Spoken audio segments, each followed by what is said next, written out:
Osinbajo wants to scam you. Sowore tells Nigerians. Welcome to the news and thank you for tuning in to listen. When a cowardly, hypocritical man, Professor Osinbajo, wants to scam you, he starts to talk about things he doesn't stand for. Mr. Minimi Buhari sat as vice president of a country, Nigeria, for 7 years straight. Under his watch, corruption is thriving. Religious bigotry became state policy. Oppression and repression is unprecedented. Unemployment, poverty, and misery is now constitutional. Well, some people will come out and say, oh, Sowore has come again. No, Sowore is doing this, Sowore is doing that. Remember that I said that this year, what has not been happening is going to be happening for we, the electorate. We're no longer going to be voting anybody who will come and say, oh, I want to become the president, and oh, yes, we vote for you. No, it's not going to work.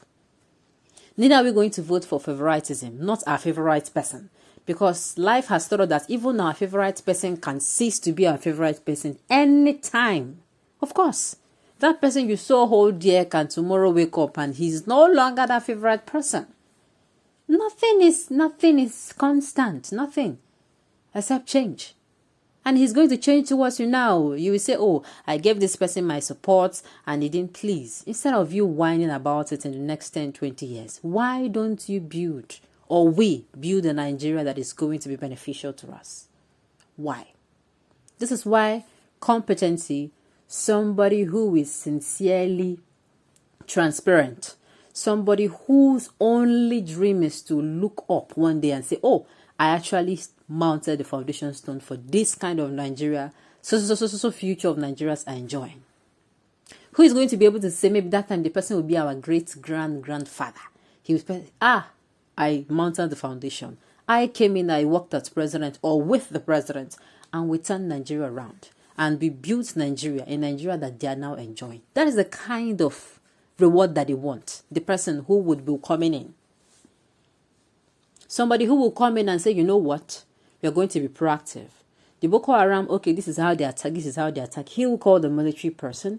He's going to bring out people who have been working on ground. He will bring out people who seems to understand the nitty-gritties of running the military. Tell them, come with them, okay, how has they been attacking?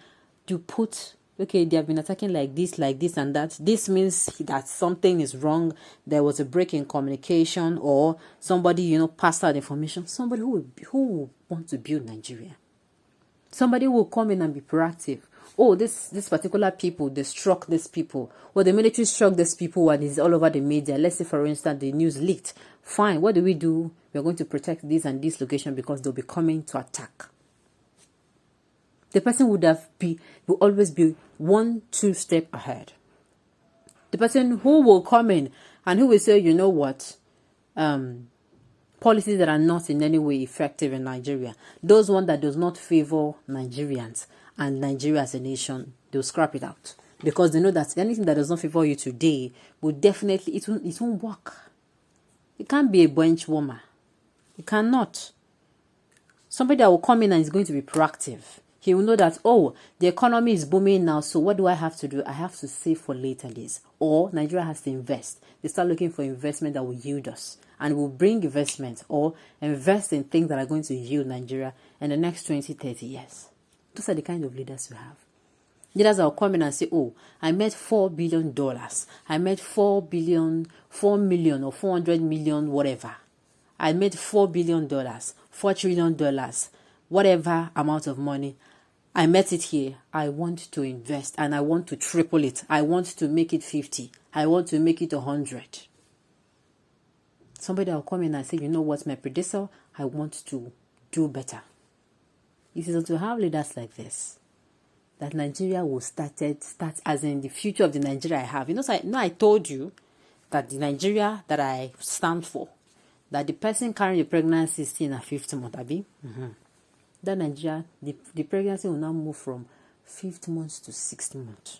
If not, that pregnancy will be there until we are ready. The news in detail, please stay with us. He served a president that believed only in equality. He never said a word as people were mauled, household destroyed with dedication by his regime. Scammer. Never again. We cannot continue like this. Revolution now.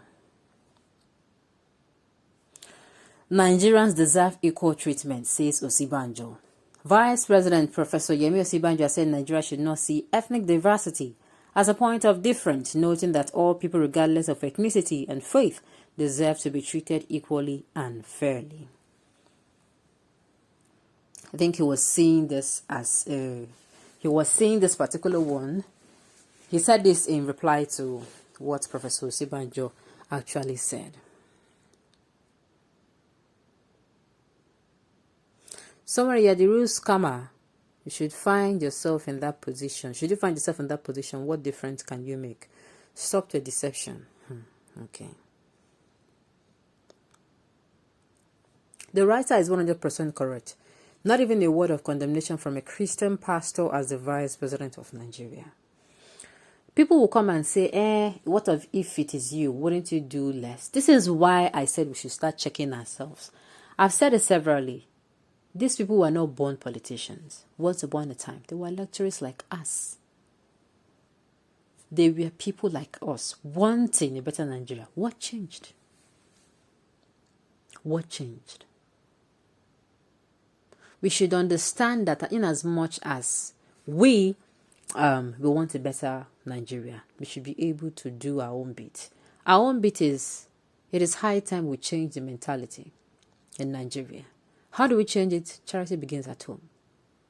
Whatever is good is bad is bad. Whatever is good is good. Let's say, for instance, your child did what is not right. Let's say, for instance, using that particular, let's say your child bullies somebody in school and you find out. And unfortunately, the news gets out, right? And what you do as a parent is you change your child from that school. You don't scold your child. You go on and changing schools for him in such a way that he feels that, anytime he wants to change an environment, he bullies people and you get him changed. Do you know that child will grow up to be a bully? The same thing if you raise a child and do not discipline a child when he or she goes wrong. You are building a society. One child is equals to more than 10 generations. So you raise a child wrongly, this one raised a child wrongly. At the end of the day, we'll have society of criminals. Tomorrow you start asking, God, why? There's nothing like God, why? Charity begins at home. In your own little office, how are you doing the best you can? How are you ensuring that person that they want to swindle his or her money, that they don't succeed in it? How are you extending your hand to make sure that those who do not stand up for, who do not have who to stand up for them, stand up, as in they stand up for themselves, or you stand with them? All these things, in a little way, we have to do something. But you see, for the fact that recycled politicians, we have them, no, we have to stand up for ourselves and say never again. It should not happen. We don't want a person who will come in and tomorrow he was going to start grooming people, or he's going to start behaving like the former president. He's going to start referring to his predecessor as someone, blaming him, just like we're seeing now. We don't want. We want somebody who will think differently and who will do things differently. Okay, on this note, we have come to the end of the news. We say thank you for tuning in to listen. Until I come your way next time, enjoy the rest of your day.